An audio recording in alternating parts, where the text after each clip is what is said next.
ஒட்டகங்களுக்கு எல்லாம் உண்டு பார்த்தார். இப்போ இது வரைக்கும் என்ன நடந்துருச்சு? இந்த பொண்ணு பேரு இவருக்கு தெரியாது. இவரு அங்க நின்னு கத்தர்ட்ட சொல்லிக்கிறார். இவர் சொல்லிக்கிறார். ஒரு பொண்ணு என்ன பண்ணுது? 10 ஒட்டகத்துக்கும் தண்ணி கொடுக்குது. இவருக்கா சொன்னது நடந்துருச்சு. 23வது வசனத்துல கேட்கிறாரு, நீ யாரு பிள்ளைமா, யாரு பொண்ணு அப்படின்னு கேட்கிற.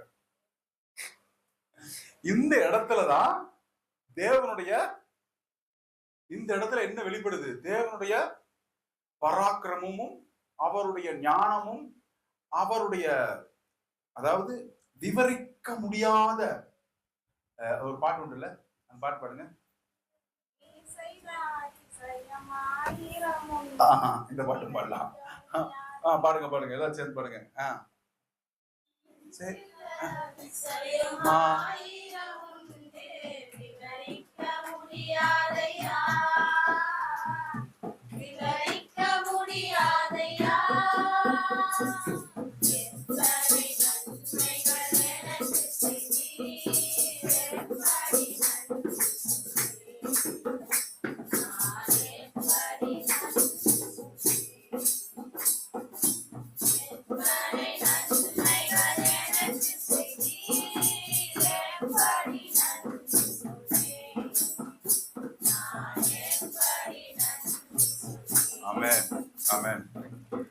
இப்ப 23, 24ல 24வது அதிகாரத்துல கேட்கிறாரு. அது படிங்க.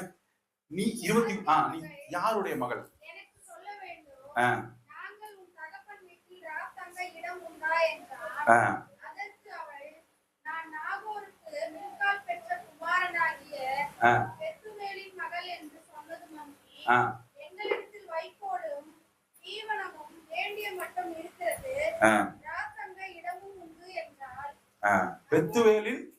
பெத்துவேலின் மகள்னு சொல்றான்.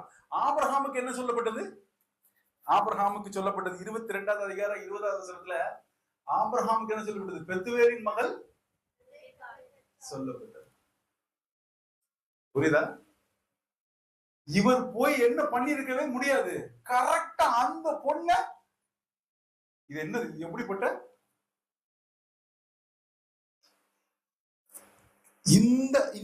இந்த கரத்தின் கிரியைய நாம் இந்த மாதிரி வசனத்தை அதிகாரத்தை முன்னும் பின்னும் புரட்டி படிக்கும் பொழுது, அதனாலதான் நம்ம பரீட்சைக்காக படிக்கும் பொழுது எதுக்காக படிக்க கூடாது?